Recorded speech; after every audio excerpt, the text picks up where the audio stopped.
Thank you. On behalf of Chairwoman Vargas, we'll now hear items 15 and 16 concurrently. Discussion item 15 is receive and approve an amendment to the fiscal years 2023 through 26 Mental Health Services Act 3-year program and expenditure plan and establish appropriations tied to the East Regional Crisis Stabilization Unit. And discussion item 16 is receive and approve the Mental Health Services Act annual update for fiscal years 24 through 25. On behalf of Chairwoman Vargas, we'll hand the floor to our county team for a presentation. Good afternoon, Chairwoman Vargas and members of the board. The Mental Health Services Act, known as MHSA, supports access to timely and culturally responsive behavioral health care to individuals of all ages who are experiencing a serious mental illness, serious emotional disturbance, or have co-occurring substance use disorders. MHSA plays a significant role in the county. In fiscal year 22-23, MHSA funded programs provided services to nearly 60,000 people in San Diego County. Today, we are requesting action on 2 distinct MHSA-related items. Counties are required to complete a 3-year plan and submit annual updates for MHSA funded programs. The first item is an amendment to the current MHSA 3-year plan, which will support the development and construction of a new crisis stabilization unit in East County. The second is adoption of the annual MHSA update for fiscal year 24-25. Today, Dr. Luke Bergman, Director of Behavioral Health Services, along with Nadia Rivera and Cecily Thornton-Stearns, Assistant Directors of Behavioral Health Services, are here with me to present the details. I'll turn things now over to Nadia to start us off on the background of MHSA's role in the county. Thank you, Dr. McDonald. MHSA was passed by California voters in 2004 and is funded by a 1% state tax on personal income exceeding $1 million per year. MHSA-funded programs serve people of all ages with mental health conditions and their families to address a broad continuum of prevention, early intervention, and treatment needs, with a focus on groups that have been historically underserved and unserved. Services also address the social determinants of health by being accessible, meeting the diverse needs of the population, and intended to be equitably distributed. To use MHSA funds, counties must develop an MHSA 3-year plan and a subsequent annual updates that outline how we plan to spend our MHSA funds. To ensure that we're meeting the needs of our communities, MHSA is heavily informed by community input, which is incorporated into the plan. The MHSA annual updates are presented to the Board of Supervisors for approval and then submitted to the California Mental Health Services Oversight and Accountability Commission and the Department of Healthcare Services. The MHSA is the largest source of county behavioral health services revenue, accounting for $294 million for fiscal year 24-25, a quarter of all revenue from our funding sources. MHSA, along with realignment, is also used as a match for federal funding. Next year, we anticipate utilizing MHSA funds to leverage around $140 million in Medi-Cal revenue. San Diego County's MHSA budget has steadily increased over the last few years, with fiscal year 24-25 proposed spending plan recommended at $300 million. This represents about a 9% increase over last fiscal year and includes funding increases across treatment, crisis and diversionary, prevention services, and the workforce. MHSA has 5 service components to support the broad continuum of behavioral health programs, which include community services and supports, prevention and early intervention, workforce education and training, innovation, and lastly, capital facilities and technological needs. The breakdown of the nearly $300 million in MHSA across the 5 components is as follows. Community services and supports is the largest component, with funding of $214.5 million, or about 72% of the MHSA budget. Prevention and early intervention programs account for about $51 million, or 17% of the budget. Innovation, capital facilities and technological needs, and workforce education and training total about $34 million, making up the remaining 11%. While most of MHSA funding in the proposed budget is to preserve continuity of existing services, today we will highlight a few enhancements. But first, the most important aspect of the MHSA is providing stakeholders, consumers, community members, and others with the opportunity to identify priorities, provide feedback, and inform decisions to determine how MHSA funds should be spent locally. The Community Program Planning Process, or CPP, is vital to ensuring that diverse voices are heard. Through the CPP, stakeholders are able to inform the development of the plan. And since we are moving toward an integrated system, we do broad engagement around behavioral health care to ensure our outreach isn't siloed by funding sources. CPP efforts occur on an ongoing basis through an array of community engagement activities with stakeholders, which include the Behavioral Health Advisory Board, councils, justice partners, community-based providers, and others. For this annual update, we also engaged people with lived experience, refugees, transition-age youth, veterans, communities of color, and others through community and county-led meetings, listening sessions, key informant interviews, and focus groups. Following the CPP process, a 30-day public comment period occurred for the community to review and submit feedback on the MHSA plan. This year's public comment period occurred from April to May and concluded with a public hearing during the May Behavioral Health Advisory Board meeting.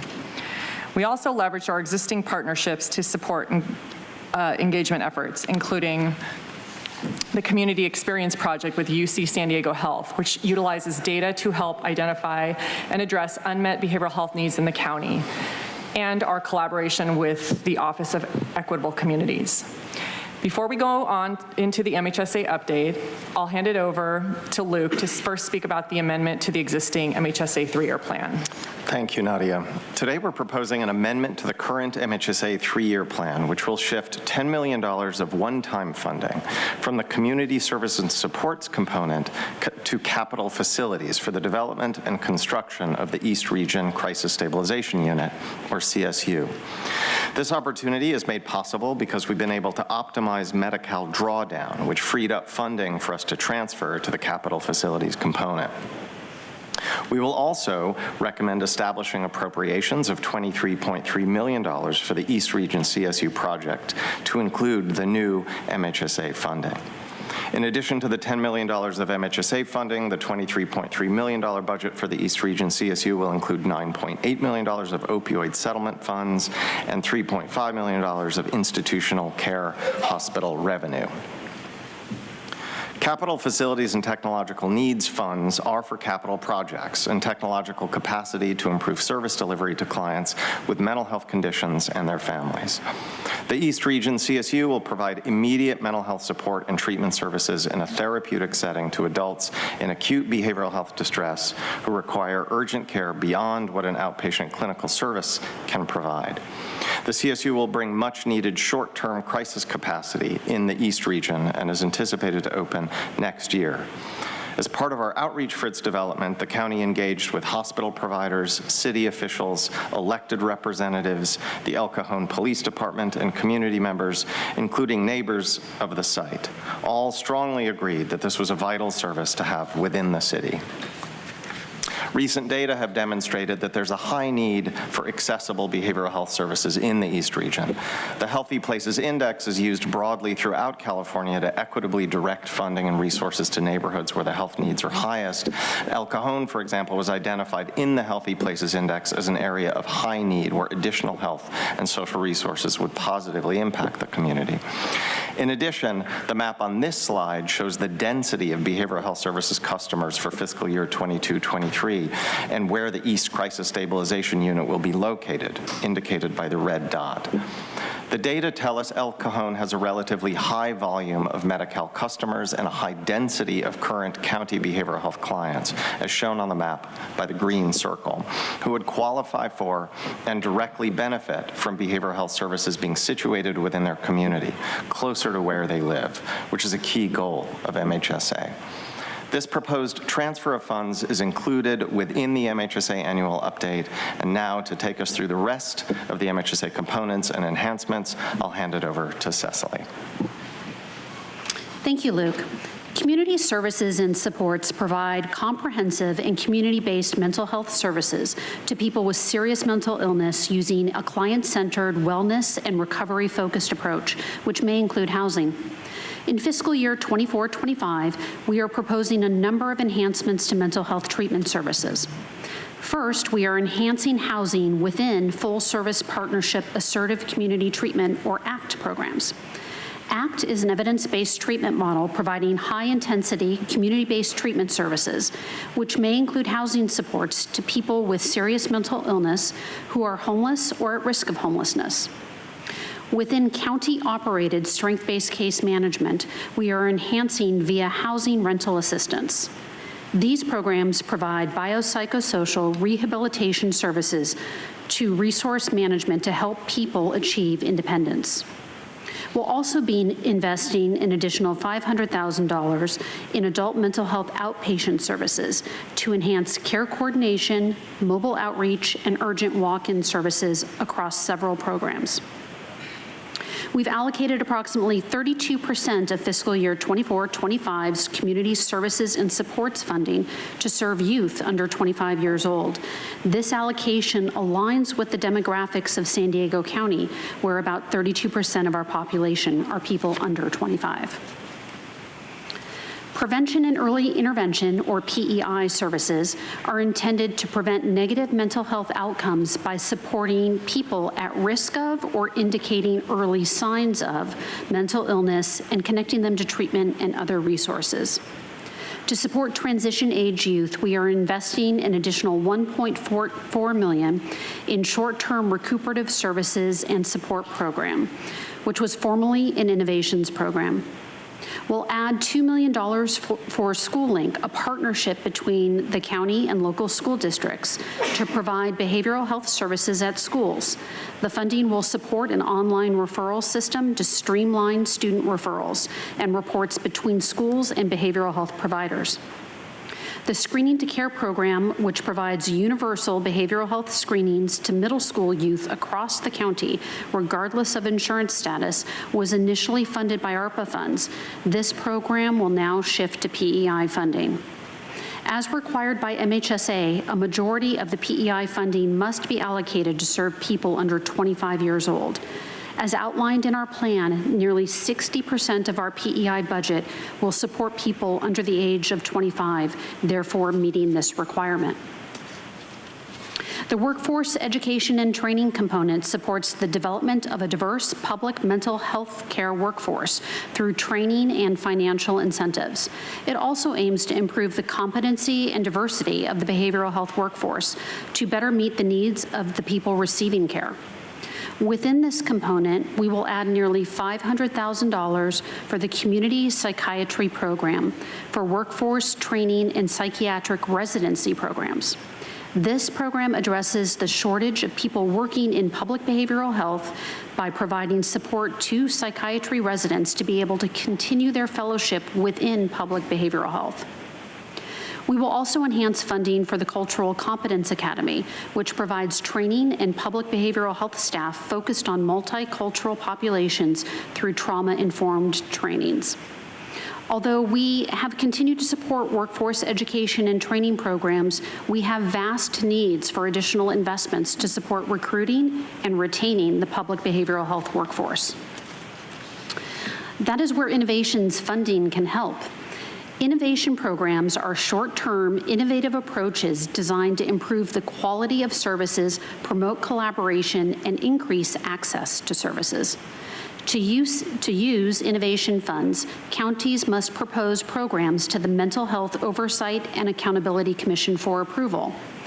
Last June, our Public Behavioral Health Workforce Development and Retention Program proposal was presented to and approved by the Commission and subsequently approved by the Board. This innovation program will implement strategies and incentives to expand our public behavioral health workforce by establishing $15 million annually for 2 new components.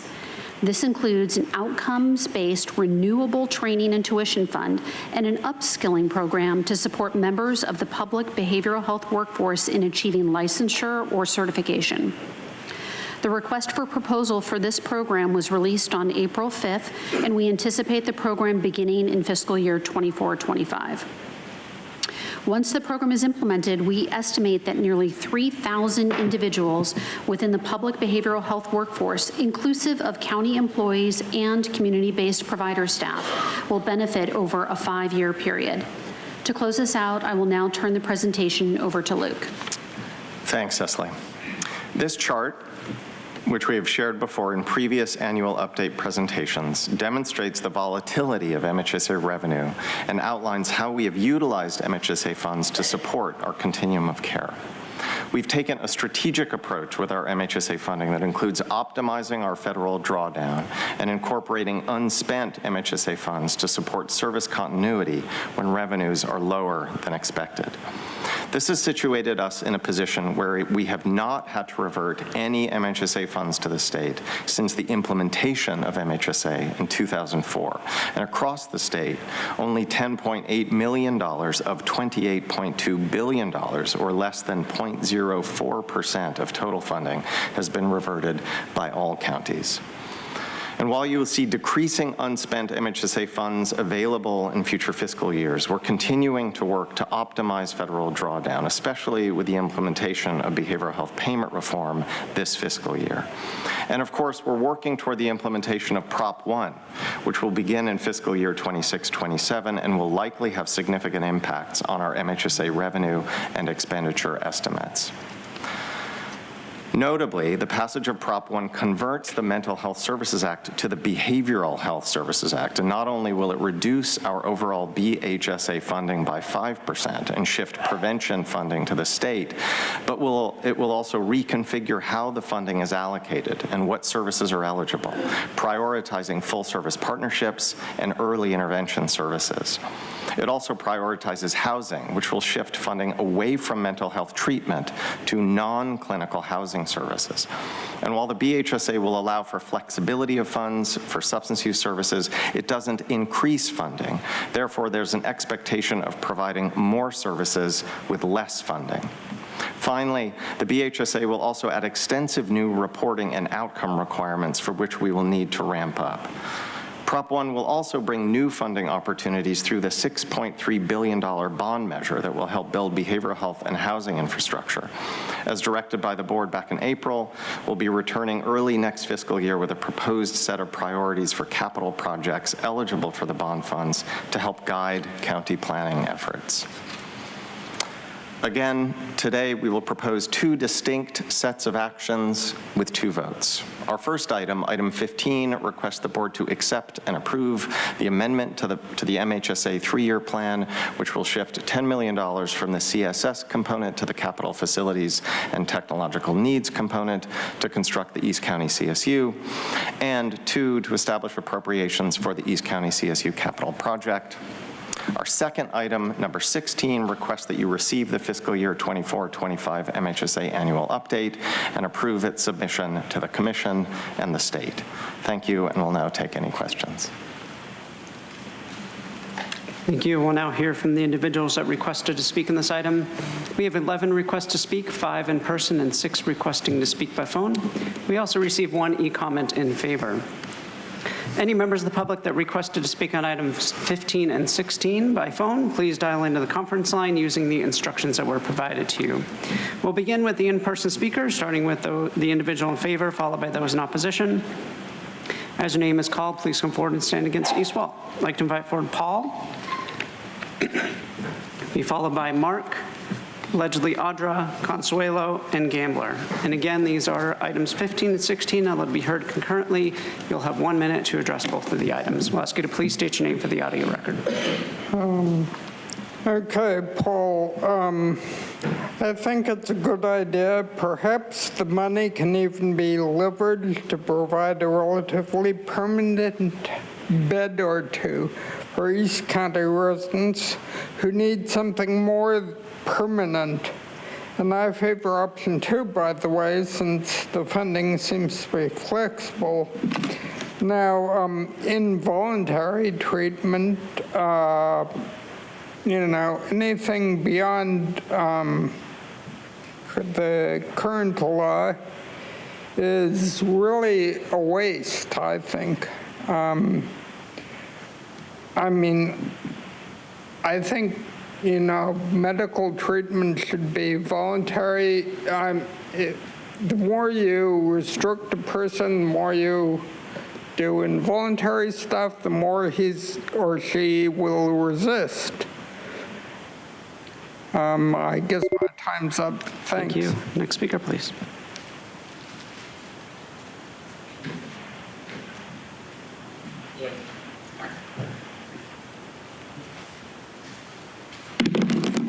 Okay, 1 minute to go ahead and talk on 2 items. Some of us have problems speaking, so you are really, really, really not following your DEI plan. People that have a speech impediment, you want to go ahead and shorten their time, not allowing them to convey their entire message. That is completely and utterly fucked up. For the fact that you guys cut our time down to 1 minute and claim you want to fucking hear from us, that is bullshit. This shit needs to stop immediately, because once I find out that your organization committed fraud, I'm going to be looking for the maximum punishment on that. I will be able to identify it, and you know I know exactly how to do that. You wanted to keep me quiet. I am not going to remain quiet. You better look into what I say before I do, because if you don't, that would mean that you were covering this shit up. Look into it, asshole. And for the record, the speaker was Gambler. Next speaker, please. Mark, 1 minute is a crime. I don't have time for all this stuff I wrote on this. Incredible what I wrote. These are some, the titles of some articles. State of the evidence for use of psychotropic medications in school-age youth. They're actually talking about doing this more, okay? This is totally evil. Governor Newsom unveils new plan to transform kids' mental health.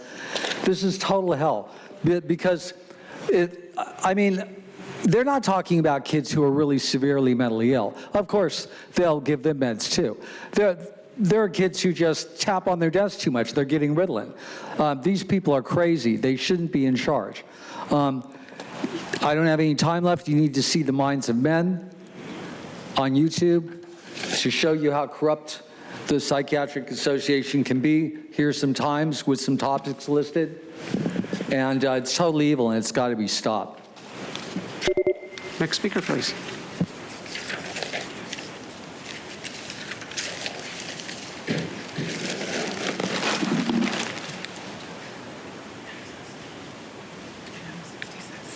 Seconds, yeah, Consuelo. That's so much money being invested in mental health at-risk beings. Again, how about ensuring there's a system which humans can actually function in instead of being stressed out, consumed, and distracted in a rat race on a hamster wheel to Nowheresville.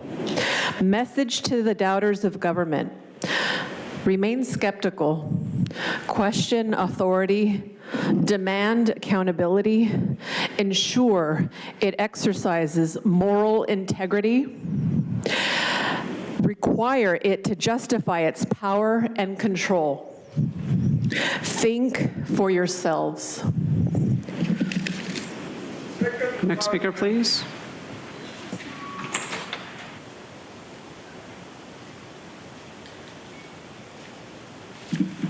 My person uses the name Audra. This is so sad to see the way that you guys talk about this kind of stuff, and you intermingle mental health and behavioral health and people at risk or having early signs of, because that could be you guys and all the things that you're doing. And it's sad because asylums used to be for people who were dissenting, and they would lock them up and drug them because they didn't agree with what was going on. How funny is that, Tara, right?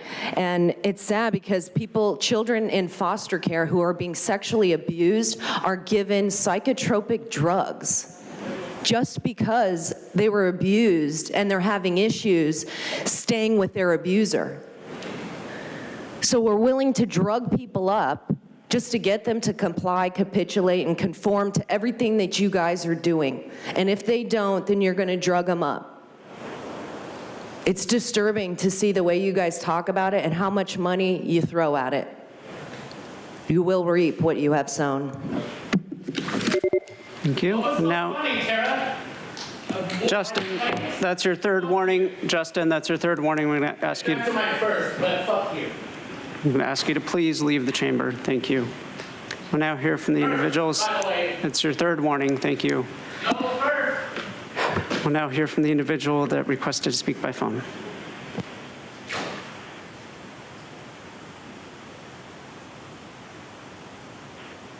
Truth, counties must complete a 3-year plan because it's pay to play. $28.7 million for an East Region Crisis Stabilization Unit to create drugged-up zombies after their belongings have been stolen by the state as part of miscarriage court. But it's all voluntary if one believes the absolute ham sandwich lies of BS Director Bergman. This also uses the $9.8 million from a frivolous lawsuit against companies making opioids, but no lawsuits against the doctors who prescribed the opioids. And why weren't any of those millions given back to the people as damages? And who's the county targeting? From this item, quote, blacks represent only 5.9% of the East Region, yet they account for 14% of service utilization, end quote. So we can see that the CSUs are actually racist. And did input from the Behavioral Health Advisory Board meeting only get 60 seconds for 2 items? Item 16, about $300 million in state dollars for the Mental Health Services Act and a measly $400,000 for prevention for the entire state. The only way to avoid serious psychological distress is to reject the state's psychotic behaviors, then lock Newsom and Bergman up. Forward. Thank you.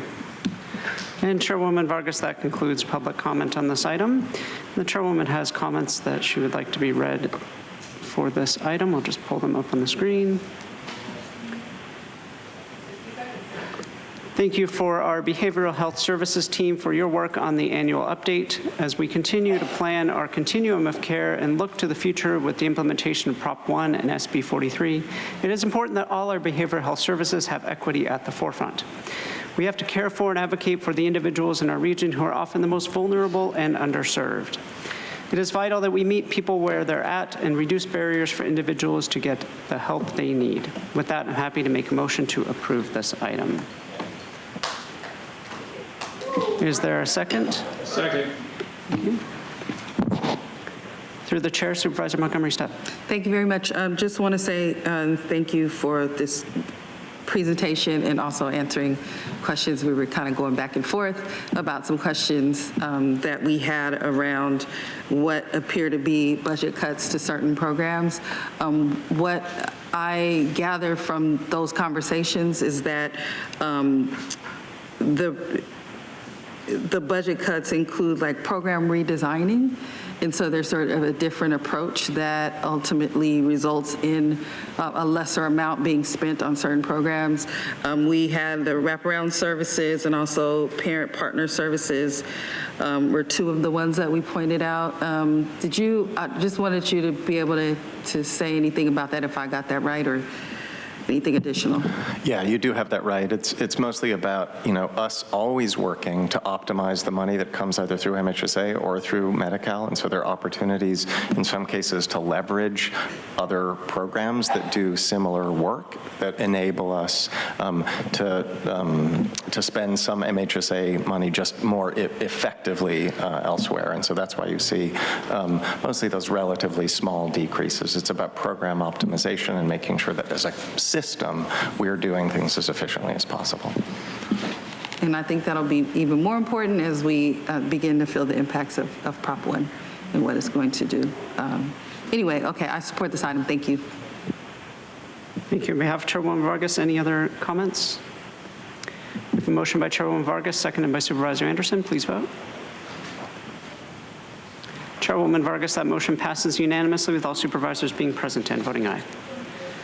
Next item for discussion is item 17, approval of the delivery and execution of related financing documents for the refunding certificates of participation for the Edgemore Skilled Nursing Facility, Series 2024. I'll note for the record that this item considers a resolution approving the delivery and execution of related financing documents for the refunding certificates of participation, Series 2024, for the Edgemore Skilled Nursing Facility and authorizing the distribution of as an official statement in connection with the offering and sale of such certificates. We have 9 requests to speak on this item, 7 in person, 2 requesting to speak by phone. Also note that we received 1 e-comment in favor. We'll begin with the in-person speakers, starting with those in favor of this item. As your name is called, please come forward and stand against the east wall under the murals until it is your turn to speak. You have 1 minute to address the board. I'd like to invite forward Maria Cano, Sarah Johnson, and David Gwynn.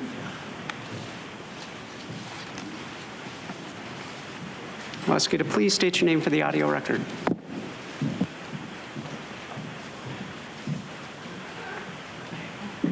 You're welcome to come forward in any order.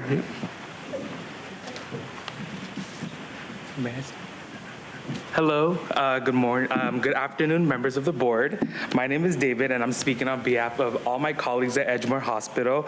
I am an SEIU Local 221 member who has served for the county for 4 years. We are pleased, and we heard that there's a cost-saving plan for Edgemore, and we want you to use the funds to support us, the workers, and also to make sure that our Edgemore employees we support our Edgemore employees, support our mental health, better retention to keep our employees, and work-life balance. Supporting our employees will benefit our residents because that's who we serve, and we can make sure we have more one-on-one with our residents so they can ensure a better quality living. And I'd like to say, happy residents is a happy workplace. Thank you for your consideration. Thank you for letting me come and speak on behalf of this. Please vote yes, and that's it. Thank you. Thank you. Next speaker, please.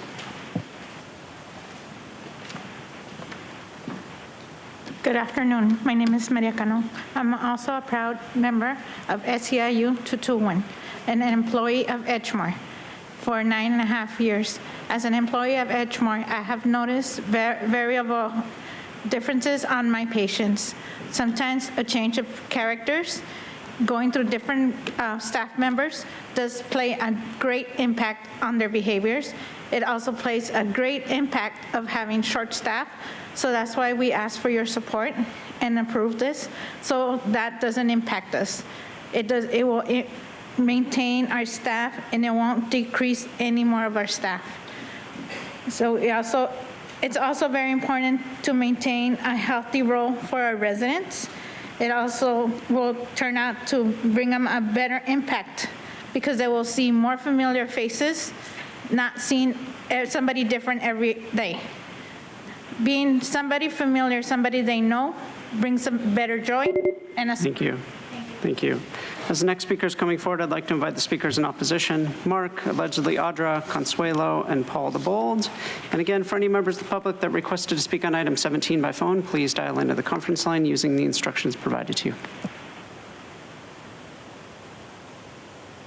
Johnson, I've been at Edgemore for 20 years, and I'm a proud SEIU member. I would like you to try to imagine the following things. Imagine if you're not able to dress or bathe yourself, you're not able to wear clean clothes or live in a clean environment. You have to wonder where your next meal will come from or how you will physically be able to feed yourself due to your condition. Healthcare being non-existent, feeling isolated, lonely, or depressed, not feeling safe or not being treated fairly, and not being able to manage your medication or even pay for them. At Edgemore, the residents are kept safe and their needs are being met with the help of positions like office assistants, dietary, nursing, and doctors. Now, thinking back to those scenarios presented, wouldn't you want to have the most skilled staff caring for your needs? We urge you to vote yes on this bill. Thank you. Thank you. Next speaker, please.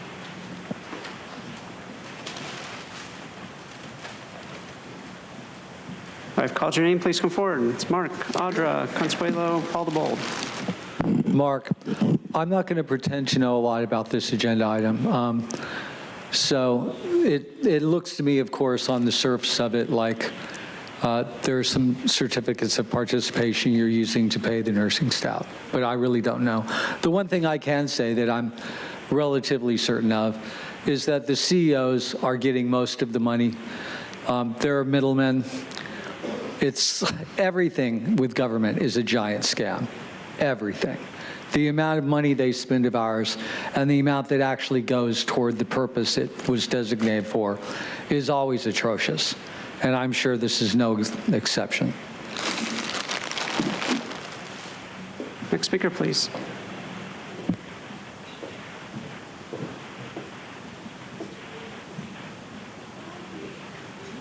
Does he get 2 minutes? That would be nice. Actually, I don't think I'll need 2 minutes on this item. You should give us 2 minutes on the other items, though. You never told us actually why we were even limited to 1 minute. And frankly, I think it really, really sucks and is probably legally very highly questionable. Can you please state your name? Paul. Thank you. As to the refunding of certificates, it looks like you might be able to save money by refinancing the certificates or participation now. So I think it's a good idea. I probably even wrote it to you, so read your comments. Thank you. Next speaker, please.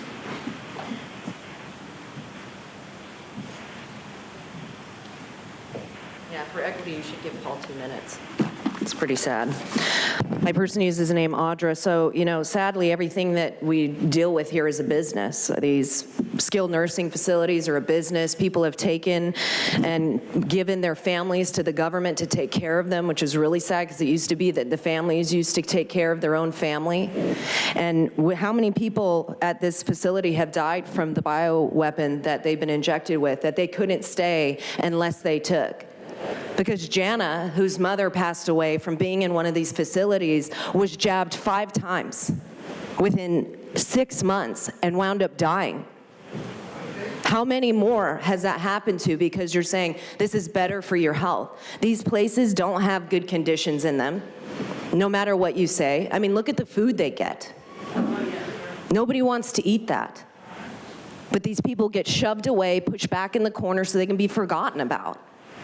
And it's just sad because this is a business and you shouldn't be making revenue off of people like that, but that's all that happens. Thank you. Next speaker, please. Final call for Consuelo.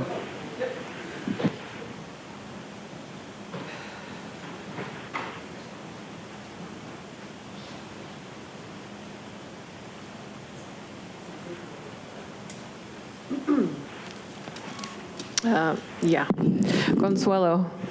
So yes, it's very sad that we live in a society where government has made it to where our elders can no longer be taken care of by their families. They're shipped off to homes after they've given their all to society and to their families. It must be a hard decision for these people to make, but all in all, I just want to point out how, in fact, government makes it to where many of these people don't have a choice but to do this. And shoot, man. I know a lot of these people probably feel like they'd be a burden to their families, and we got to switch that up, man. We got to start caring for our own elders because we will all eventually be there. And you don't want somebody outside of your family wiping your behind. And it's just so sad. Thank you. Now hear from the individual that requested to speak by phone.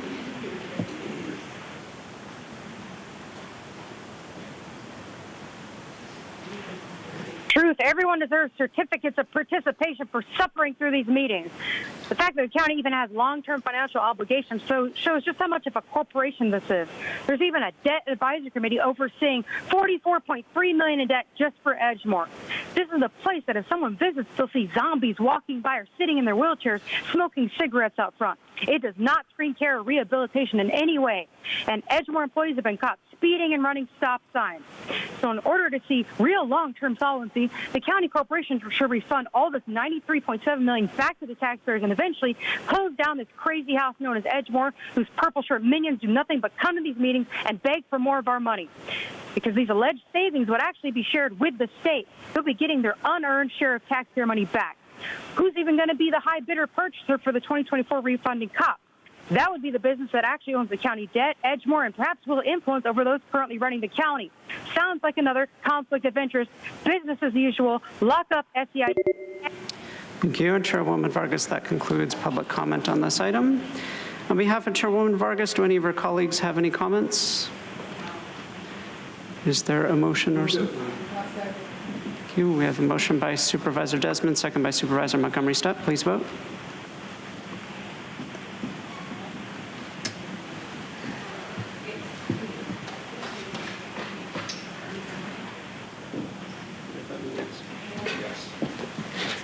Noting for the record that Supervisor Anderson is tapping the yes button.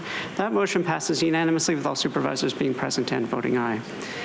Next item for discussion is item 14, entitled Stop the Proposed 2-Cent State Gas Tax Increase. We'll begin with the individuals that requested to speak on this item. We have 12 requests to speak, 6 in person and 6 requesting to speak by phone. Also note that we received 4 e-comments in favor.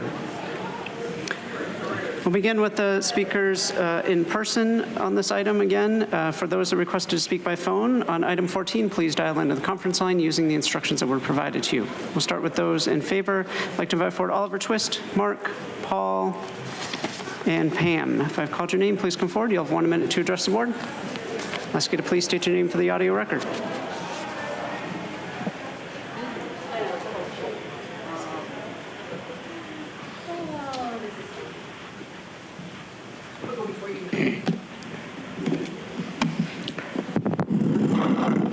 I agree completely. My name's Paul, by the way. Many taxes and stuff are ridiculous, mainly because the government is broke and is struggling to make up the bucks. But, you know, we cannot tax the people of this county or state into oblivion.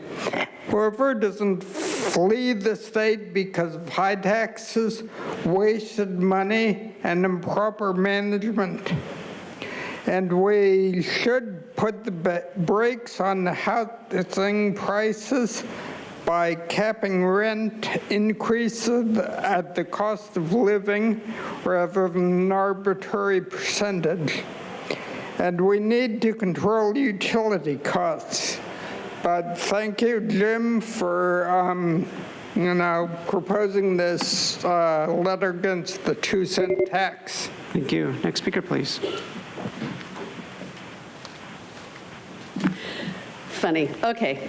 Thanks, Jim, for speaking out loud on another abusive tax. Can you please state your name? Pam. We all know Nora has been in favor of a mileage tax. Do you continue to be, or are you going to vote along with the rest of us on no to this, Nora? We'll see.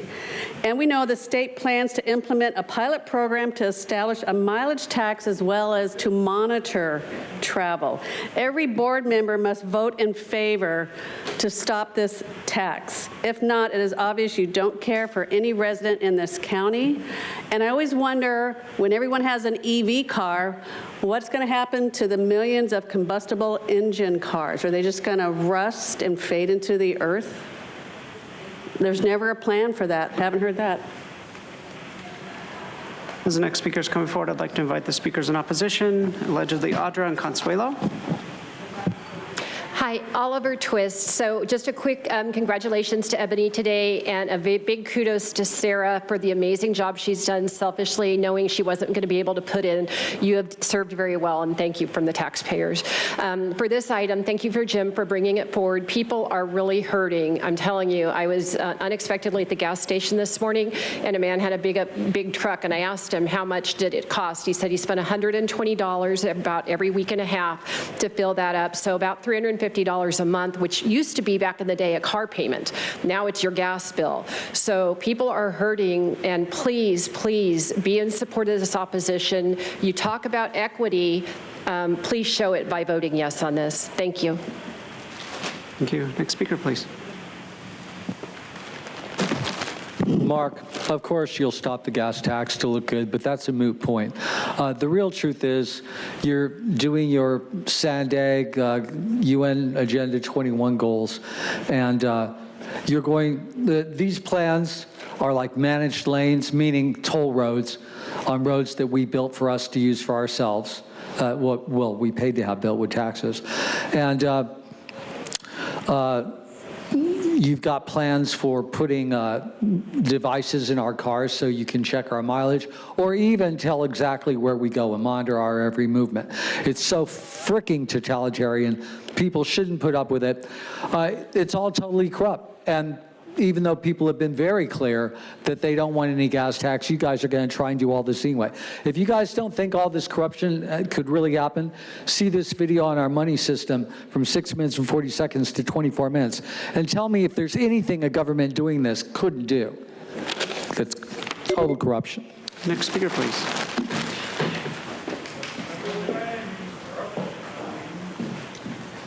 Consuelo, you stole my line, Mark. Yes, this is all a show. We know how they're going to vote to look good in the eyes of the people, when in fact we know that eventually the people will be penalized for VMT or possibly even minutes traveled.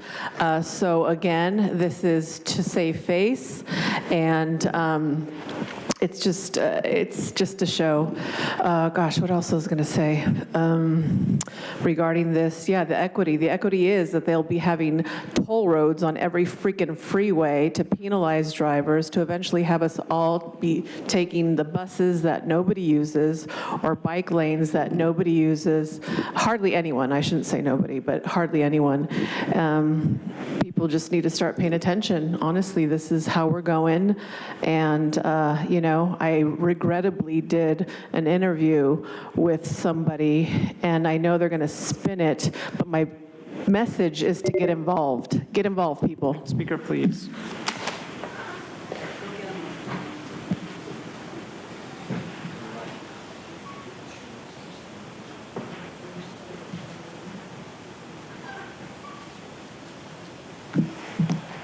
My person uses the name Audra. Again, 59 seconds. I don't know what's happening. Sometimes it says a minute, sometimes 59 seconds. Swear you're doing that to me, Andrew.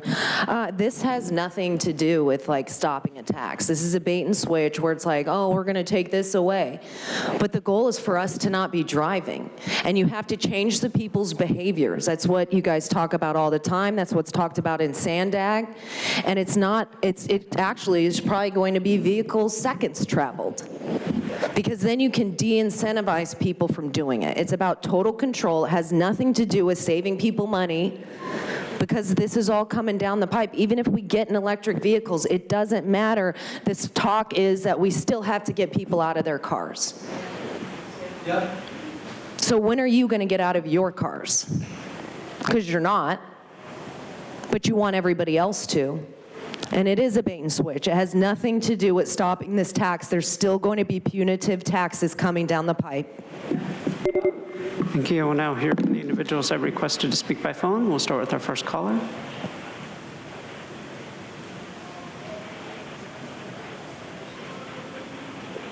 Kevin Stevenson. Thank you, Jim. Thank you for reminding us that you're an empty suit bought out by big oil. I am tired of repeating myself, but I'm going to say it again. The problem is not the gas tax. The problem is price gouging from giant corporations. The problem is that Chevron, ExxonMobil, and Shell have been gouging people, and they've been using regulation as a talking point to excuse it. And Jim Desmond is aiding and abetting that effort. I'm tired of repeating myself. I don't know what else there is to say, but this is just a distraction from the fact that he's not interested in actually helping his constituents. He'll be on Fox News or Newsmax later today to say, oh, this motion failed. Democrats want to tax everyone an arm and a leg. Don't you guys get sick of this propaganda? Thank you. Now hear from the next caller.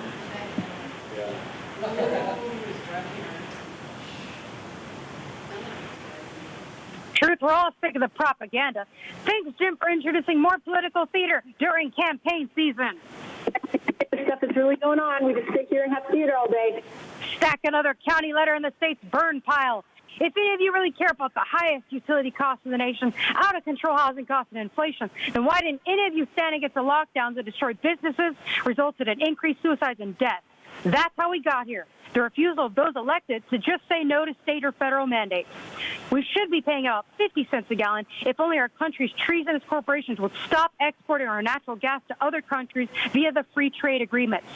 But yes, I agree with this item about the state needing to learn to budget rather than raising taxes. The state has taken every single penny of people's money for disastrous ends, just like Sandag. So really, the county should be advocating and writing letters to eliminate Sandag, which also disproportionately burdens and harms those in the unincorporated areas who rely on overpriced gas. And also, overpriced EVs that the county needs to pause because they're destroying the environment. Thank you. And Chairwoman Vargas, that concludes public comment on this item. We'll turn it over to Supervisor Desmond. Thank you, Chair and colleagues. On July 1st, less than a month away, the state of California is going to once again be raising our gas tax. It's only going to be 2 cents. And I know that doesn't sound like a lot, but it's going to put our taxes per gallon at about 60 cents per gallon. And with all the other fees and the other costs in that are added in there, it's about $1.43 per gallon is what we're paying in extra taxes and fees in California. And this is not going to hurt the more affluent people. It's going to hurt the service industry, the plumbers, the landscapers, transportation costs for food. Most of us, can't live right near where we work, and so we end up driving our own vehicles back and forth. We have seniors on fixed income. Businesses, the cost of business is going to go up. Construction companies, it's going to drive up the cost of everything, including housing. So most San Diegans and businesses in the county rely on personal vehicles as their primary mode of transportation. In California, on top of the highest gas prices in the nation, we also have the highest utility costs, out-of-control housing costs and inflation, keeping the prices up on goods and services, particularly at the grocery store. So just now is not the time to add more costs to working family, businesses, and seniors. Government should be looking ways to save people money, not making their lives more difficult. And I have heard, just like our caller has said, it's big oil. Big oil is when they're gouging Californians. Well, big oil sells to all these other states as well. It's not just California. We pay the highest gas prices in the country primarily because of state government policies. If you've ever traveled recently to another state, or you had friends or family come back from a vacation or went someplace else, one of the first things they'll tell you is, did you see the gas prices? You know, they're like $3.50 is, I think, $3.60 I think is the AAA average cost throughout the country, whereas in California it's $5.10, which is just about that $1.43 additive that comes into play.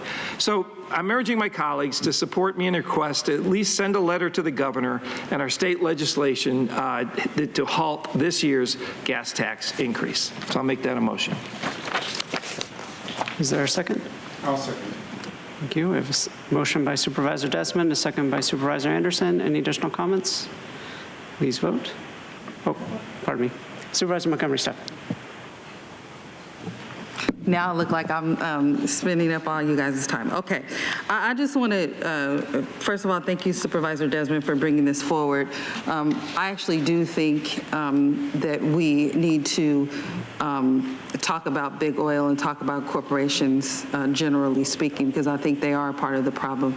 The governor and the legislative body established a division of petroleum market oversight under the California Energy Commission to study the price gouging in the oil industry. And based on those findings, we saw market profits from the oil industry. And so I think that that is also a part of the problem. So as we talk about taxing, which I agree with you, people are struggling now, but I think if we look at it overall, we really need to crack down on the corporations in the oil industry. That needs to be a part of the conversation, and it normally is not. And now that we have commissioned this group and we have all kinds of evidence to show that that's part of the problem, I just think that without that being a part of this conversation, it's hard to support it moving forward.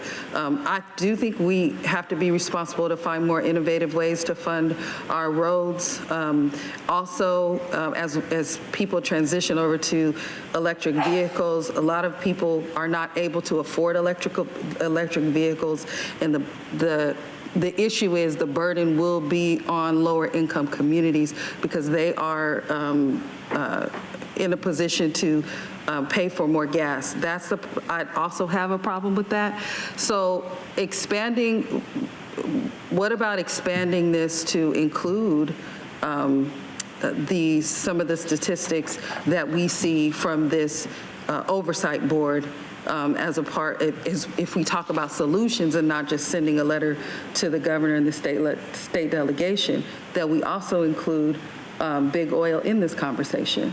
Are you open to that? I'm happy, yeah. It's whatever we can do, but I agree with, there is some influence from the big oil companies, but the big oil companies sell to everybody. And it's California that has the gas prices are the highest in the country. And so I agree there are some parameters that I guess big oil could be making off of us, but they're also selling the same oil to other states and they're able to charge a lot less. And so I'm not sure how they would include that in this to also send a letter to the big oil companies or what? No, okay. Included in this letter, advocate for action based on the study that was commissioned by the governor and the legislature. Well, what was their recommendation? Well, what we know is that the findings do mention gas price hikes. They also mention hikes associated with refinery costs and profits, which were up 12 cents in 1 month and up 29 cents according to the distribution costs, market costs, and profits according to this division. So I won't be able to support it without any kind of specific reference to big oil in it because I don't think that the tax is the only problem. Well, how about if they, in the letter, it's a collaborative effort to halt the tax, first of all, and then to work with oil companies and our legislation to keep these prices from going up? That's fine with me. Okay. I'm happy with that. Okay. Thank you. Thank you very much for that. Sure. We have a motion by Supervisor Desmond, second by Supervisor Anderson. Please vote. And Chairwoman Vargas, that motion passes with Vice Chair Lawson-Remer voting no, all other supervisors being present and voting aye. At each meeting, the chairwoman asks if any supervisors want to provide a brief update, report on progress, or share pertinent information during this time. On behalf of Chairwoman Vargas, do any supervisors have updates they'd like to share today? All right, we will now proceed with the remaining speakers under the non-agenda public comment. We have 15 remaining requests to speak on matters not listed on the agenda, 7 in person and 8 requesting to speak by phone. For those that requested to speak by phone, please dial into the conference line using the instructions that were provided to you. We'll begin with the in-person speakers. As your name is called, please come forward and stand against the east wall. You'll have 2 minutes to address the board. I'd like to invite forward the following individuals: Pam, Alejandro Sanchez, allegedly Audra, Ilka Weston, Paul, Consuelo, and Leon Smith. If I've called your name, please come forward. I'll ask you to please state your name for the audio record. Pam, I'm sure we can all remember on December 5th, 2023, when the historic moment of 3 women seated on this board was celebrated. You were celebrated for your sex or gender. You know, those terms are interchangeable, not for character. Since then, your words and actions have become concerning.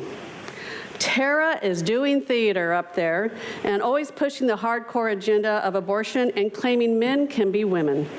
Monica, you invited members of the public to meet you in the hallway because you didn't want to say anything on the mic that would be put on public record. What the heck is that? Nora, you target women in these chambers even on April 30th when the SEIU was chanting and disrupted this entire meeting and infringed on the rights of people that were here to redress the government. You actually targeted Consuelo, but scurried off when the SEIU started chanting.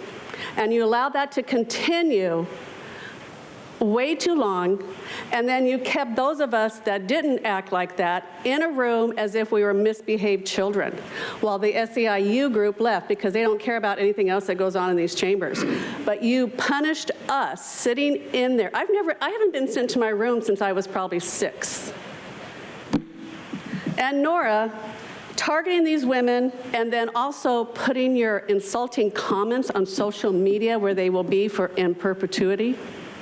And then you continue to censor us by limiting our time. Thank God we got 2 minutes. So it can be said, the women on this board, you're eating your own. Next speaker, please.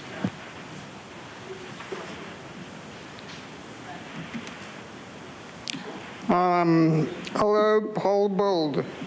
Nora, no negritas, venditas, or that fucking on ash here.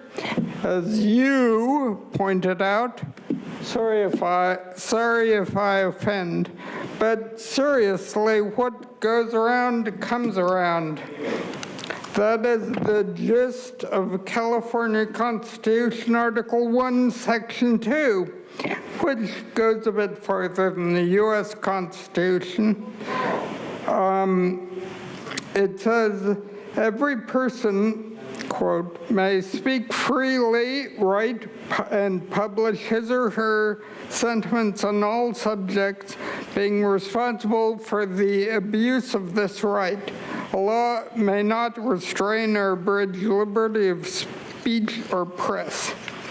One who actually puts such things in writing is free to do so, but could be sued for libel. This puts things into perspective. Your messages show your hypocrisy in calling out vulgar, insulting, or racialized talk while engaging in this for years. So remember that speakers may be annoying, but it might not be the best idea to call them out for something you also did. Where is she? Tara, Section 1 says, all people are, quote, all people are by nature free and independent and have inalienable rights. Among these are enjoying, defending life, etc., which includes their fundamental right to choose to have an abortion in their privacy, which so that when you propose to limit their rights. Your time is up. Next speaker, please. Your time is up. Next speaker, please. I suggest you don't interrupt. If I've called your name, please come forward. Final call for Consuelo, Leon Smith, Ilka Weston, allegedly Audra, and Alejandro Sanchez.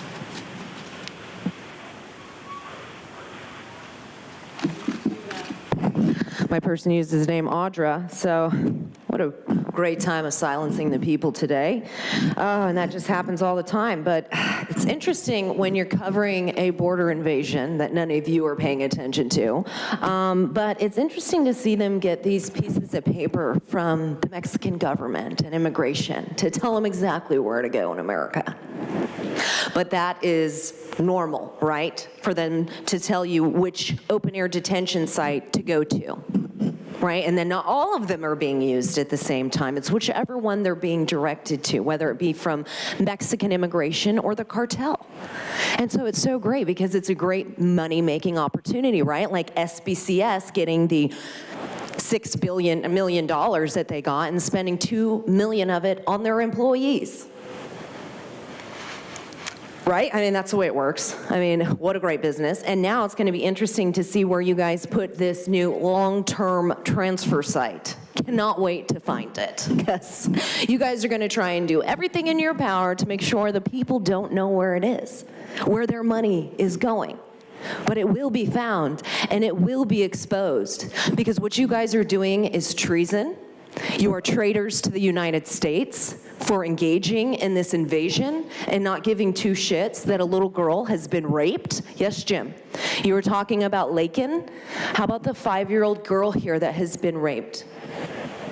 And due to the Truth Act, nobody needs to know about it, right? good to see. And like I asked you before, Andrew, does it have to be your daughter? No, right? You don't, right? But if it happened to her, then it would matter to you, right? That's what's so sad, is that you are all complicit in this. You act like this is a humanitarian crisis. It surely is. We are looking at a civil war, thanks to you guys. Next speaker, please.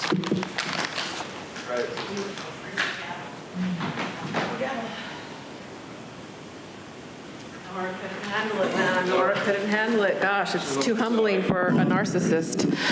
Consuelo. So, let's see. I have, so extreme, something I've been labeled, but the real question is, how is it that I'm extreme for wanting this local government to cut it out already? What's real extreme is that this local government continues to be dismissive of their constituents. As I mentioned before, I don't want to, but I do regret doing an interview earlier. Message to the few chiming in. I'm not here representing anyone or anything. With that being said, I'm not responsible for what others in the past years have said or done. But I already know that these people will most likely spin it. Hopefully not. We shall see. My words are not for everyone. Totally get that. There are major double standards and conflicts of interest galore from many of these reps. There are so many, quite frankly, scary things happening, and I urge my county neighbors to chime in to see what many of these corrupt officials are doing with your hard-earned tax dollars. Get involved, care. Know your power. You are so powerful, seriously. And I'll repeat to the doubters of government, remain skeptical, question authority, demand accountability, ensure it exercises moral integrity, require it to justify its power and control. Think for yourselves. I love you, San Diego. We'll now hear from the individuals that requested to speak by phone. We'll start with our first caller.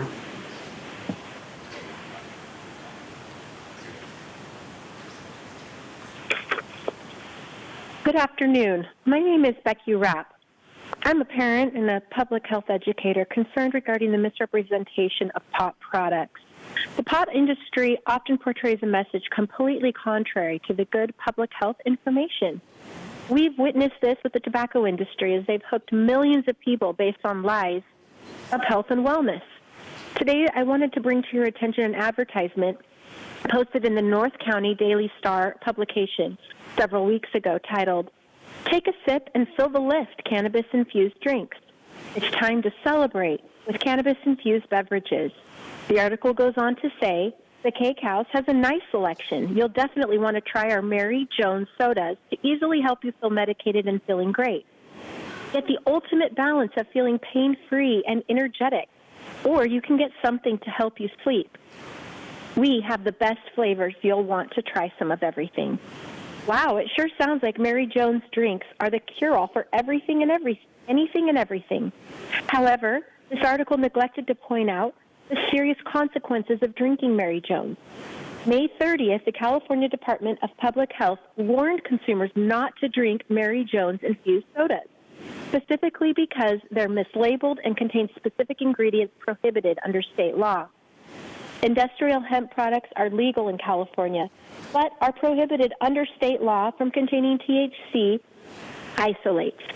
The state confirmed through laboratory testing that Mary Jones sodas are mislabeled and violate state law by containing Delta-9 THC isolate. Please don't forget that the burden of enforcement lies with the local government's jurisdiction. Pot shops and smoke shops around the county are selling these products, causing a great strain on our already overwhelmed enforcement teams. Not only is enforcement required by the county, but good public health education. Thank you. We'll now hear from the next caller.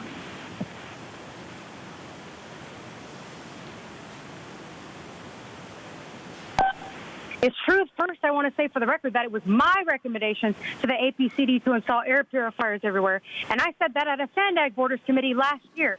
And second, is there no science or common sense thoughts that say that air continuously travels, it does not stay in one place. And third, if I use you supervisors' lack of common sense example over the last 4 years, how come you guys aren't telling everyone near the southern border to just wear masks all day again? If it made sense to you in 2020, then it must make sense now. Next topic. Today on June 4th, 35 years ago in 1989, the communist government in China brutally shut down peaceful protests in Tiananmen Square. Even media were kicked out of the country for reporting reality. It was a different time. The Tank Man video that people remember of the man who blocked the path of several tanks had to be snuck out of the country. The government still censors information about June 4th today. Totalitarianism and censorship continues to be the fight of this era, as evidenced at Sandag, the San Diego City Council, and here. So this is for Voiceless Vargas's knowledge. On the county website, under the communications office page, BS Director Bergman, the professional Andrew, Council Claudia, Penny's Counter Ebony, All Smile Sarah, Robotic Eric McDonald, and even Wilma Wonka Wood are all listed under county officials. They're not just simple staff. They're top county officials that are fair game for any person to refer to, especially when they do wrong. Nora needs to remember that the next time she gives silent orders to sociopath Sean to censor comments, do not enable his verbal violence that is resulting in dysfunction everywhere he touches. And if Nora lets him be chair of Sandag again, I can guarantee there will be chaos from his end again. And at this point of censorship from Sean and Nora, I am considering a class action lawsuit for deprivation of rights and several Brown Act violations. Yeah. Things better change, or change is coming for you. Okay? Test me on that. And I'm going to call you out of order. Test me on this one, okay? Thank you. We'll now hear from the next caller.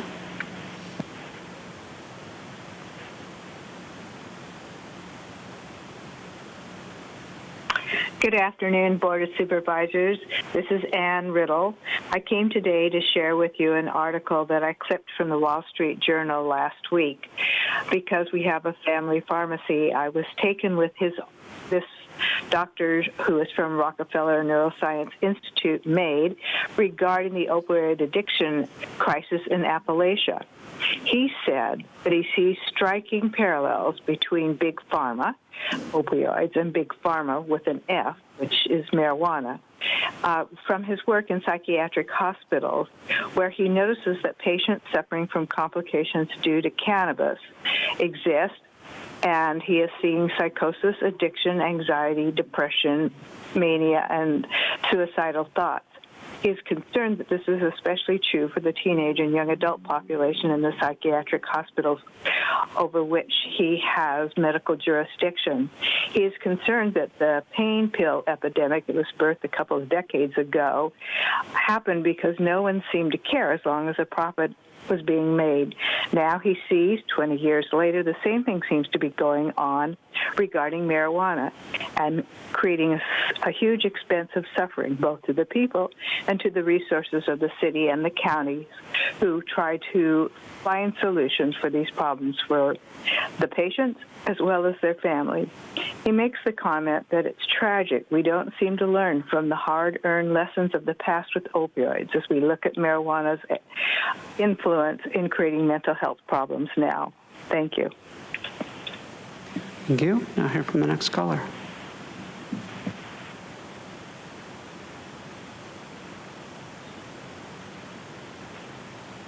Kevin Stevenson. Let me sum up non-agenda public comment, or sometimes just public comment in general over the last 2 years. Hi, my person uses the name Audra. The death jab has killed millions of people somehow, and now I'm going to use a 5-year-old girl as a cudgel to push my xenophobic agenda. Mark, the UN agenda is taking over all our lives. Here, please look at my YouTube and BitChute link. Excuse me, Consuelo, you're disrupting the meeting. Luke, you're disrupting the meeting. Consuelo, that's your... I want the ruling on there. You can address. You address staff and you address...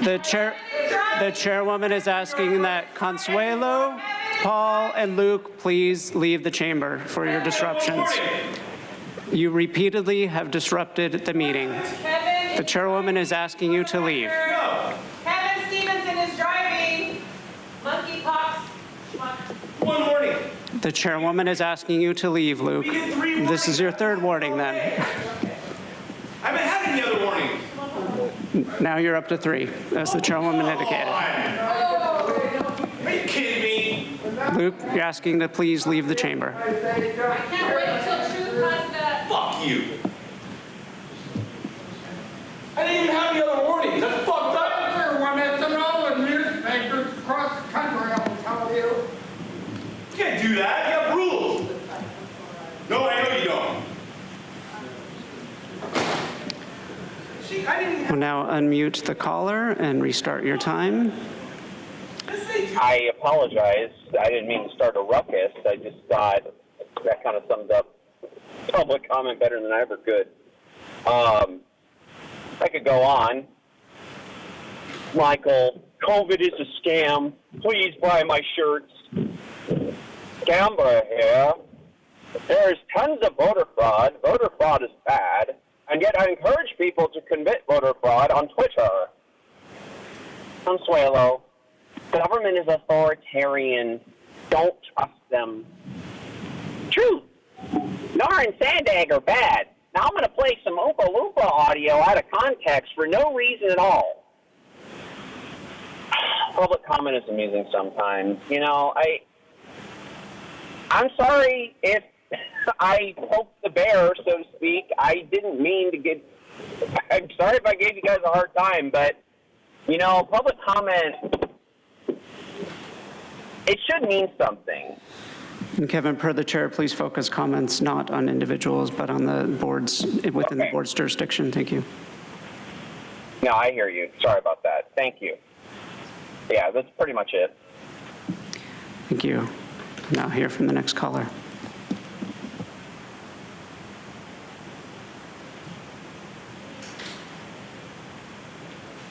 Good afternoon, board. My name is Kathleen Lippett. From a drug policy researcher and advocacy perspective, it is the responsibility of public health officials, electeds, and our own Department of Public Health to ensure drug policies are backed by evidence-based science, enabling the county to make informed drug choices. A government's partnership with an addictive industry like marijuana undermines that process by prioritizing the interests of the marijuana industry over the public's interest. Upstream, inexpensive, and effective prevention approaches have been replaced by expensive and unsustainable harm reduction strategies. The safety-sensitive industries like the American Trucking Association, the ATA, are concerned. The ATA recognizes that transportation safety is critical. The increased prevalence, societal acceptance, availability, use, and abuse of marijuana increases the risk of driving under the influence. And as the prevalence and increased societal acceptance has grown, so too have the serious and fatal crashes. Perceived marijuana impairment may only last a few hours, but cognitive impairment that impacts motor skills, coordination, perception, peripheral vision have been found to last up to 24 hours. And marijuana and alcohol remain the most detected drugs in serious and fatal injuries. The ATA's concern has escalated to the efforts regarding marijuana rescheduling, not based on science, but on public opinion pressure. That could have grave consequences for highway safety. And the Department of Transportation regulates commercial truck drivers, bus drivers, pilots, train operators, and other transportation workers to protect public health safety. The ability to protect workers and Chairwoman Vargas, that concludes the request for non-agenda public communication this afternoon. I'll note that closed session matters, which are item 20 on today's agenda, will be continued to tomorrow's session at 9 a.m. The board will hear public comment on closed session matters tomorrow at 9 a.m. On behalf of Chairwoman Vargas, that concludes the business before the board today. I will now proceed with the adjournments in memory. Today's first 2 adjournments will be presented by Supervisor Desmond in memory of Joseph Shelton Camp Jr. and Charlotte Fan. All right, thank you, Andrew. Appreciate it. I'd like to adjourn this first in memory of Joseph Shelton Camp Jr. Joseph Shelton Camp Jr. is a longtime resident of Valley Center, and he passed away at 84 years of age. He's an American film director and a writer, and he's best known as a creator and producer of the Benji films. These are live-action film series. Joseph was one of the most successful independent filmmakers in history. He's also known for his work with horses. He trained 5 horses at his Valley Center ranch where he lived. He wrote 2 books about his experiences with horses: The Soul of a Horse, Life Lessons from the Herd and Born Wild, and the other book, Born Wild, The Journey Continues. Throughout his lifetime, he wrote 11 more books, including 3 novels, a dog training book, an autobiography, and children's books. His legacy will live on through his famous writings and films, and our condolences go out to his family and friends. I have another adjournment in memory of Charlotte Fan. I knew Charlotte for the last 15, 20 years at the Meals on Wheels site in San Marcos. She got me out every year delivering Meals on Wheels, and it's one of the most fun things as a mayor I could do. She still had me doing as supervisor, but I'd like to recognize Charlotte Fan's remarkable dedication and leadership as the North County Service Center Director for Meals on Wheels San Diego, spanning an admirable 25 years of service. We extend our deepest gratitude. Charlotte's unwavering commitment to the well-being of seniors in our community left an indelible mark, enriched countless lives, and ensured that our seniors receive the care and support they deserve. Her tireless efforts not only provided essential meals, but also fostered a sense of community, compassion, and dignity among those she served. Charlotte leaves behind a legacy of compassion and advocacy, a testament to her profound impact on the lives of seniors in North County. I remember going to a couple houses with her, delivering Meals on Wheels, and if they did not answer the door, she was on the phone, she was calling people, she was talking to firefighters and first responders to get people the help they needed. So she was just admirable. Her leadership set an example of excellence and service and will continue to inspire and guide us in our mission to make a difference. Our deepest condolences go out to her family and friends. Rest in peace, Charlotte. Thank you. The last adjournment will be presented by Supervisor Monica Montgomery Stepp in memory of Romelia Turner Thompson. Thank you so much. Romelia Turner Thompson, affectionately known as Mimi, embodied what a true pillar in the community is. Mimi was not just a member of the Southeastern community. She was its heart and soul. Her selflessness knew no bounds. Her kindness touched countless lives, and her unwavering dedication to serving others was truly inspirational. In every action, Mimi exemplified the essence of community spirit, whether it was organizing fundraisers and volunteering for the Umoja learning community at San Diego City College, or simply lending a helping hand to those in need. She embodied the true meaning of compassion and generosity. But Mimi was more than just a volunteer. She was a beacon of hope and inspiration to all who knew her. Although Mimi was battling breast cancer, her infectious positivity and unwavering optimism lifted the spirits of everyone around her, reminding us all of the power of kindness and the difference one person can make in the world. Mimi's legacy will forever live on in the countless lives she touched and the indelible mark she left on our community. Though she may no longer be with us in body, her spirit will continue to inspire us to be better, to do better, and to always strive to make the world a kinder and more compassionate place. May we honor Mimi's memory by following her example and continuing the work she started, ensuring that her legacy of love and service endures for generations to come. Rest in peace, dear Mimi. You will be deeply missed, but your spirit will live on in the hearts of all those who were fortunate enough to know you, including me. Thank you. Thank you. Sessions tomorrow. On behalf of Chairwoman Vargas, that concludes the business before the board today. This session is adjourned. Thank you.